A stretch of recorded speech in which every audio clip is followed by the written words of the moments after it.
Le pape François l'a appelé le cœur priant de l'Église. C'est le monde précieux mais pas très visible de la vie contemplative.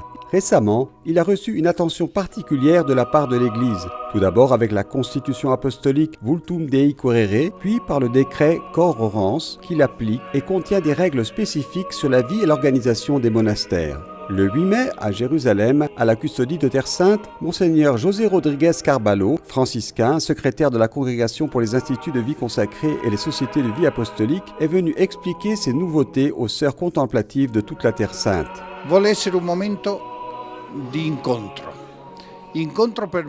Cela devrait être un moment de rencontre pour montrer l'amour que l'Église a pour la vie contemplative. Ensuite, un deuxième objectif est la rencontre entre eux. Beaucoup de monastères présents ici ne se connaissent pas, même du même ordre. Il est donc essentiel qu'ils commencent à se rencontrer. Ensuite, aborder certains défis, la fédération, l'autonomie, la clôture, puis le grand défi de la formation. Et nous sommes sur le point de publier un document sur la formation qui portera le titre « L'art de chercher le visage de Dieu, principe pour la formation des contemplatifs ». Che porterà il titolo L'arte della ricerca del volto di Dio, linee orientative per la formazione delle contemplative.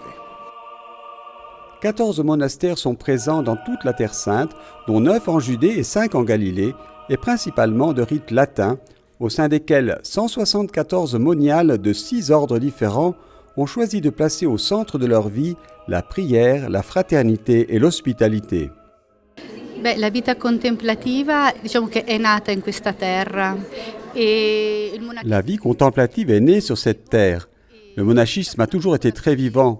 Nous sommes une petite présence qui rassemble l'héritage de ces 2000 ans d'histoire. La chose la plus simple, voire la plus profonde et la plus vraie, est que nous sommes vraiment une présence pieuse, avant tout chrétienne.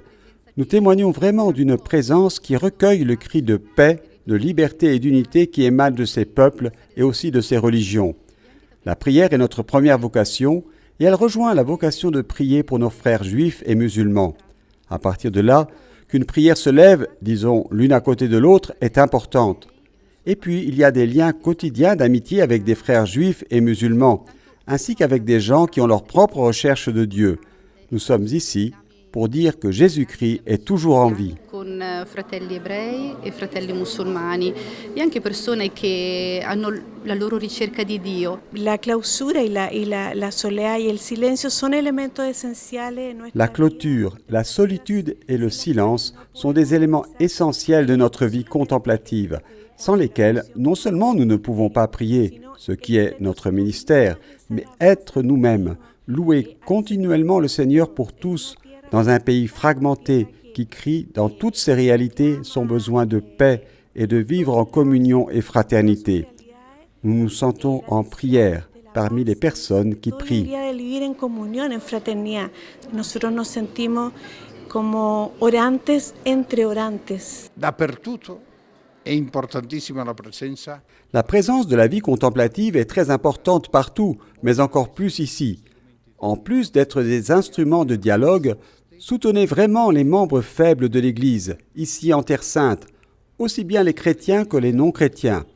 Et soyez des phares, des lampes allumées et des sentinelles dans le monde d'aujourd'hui. E sentinelle nel mondo di oggi.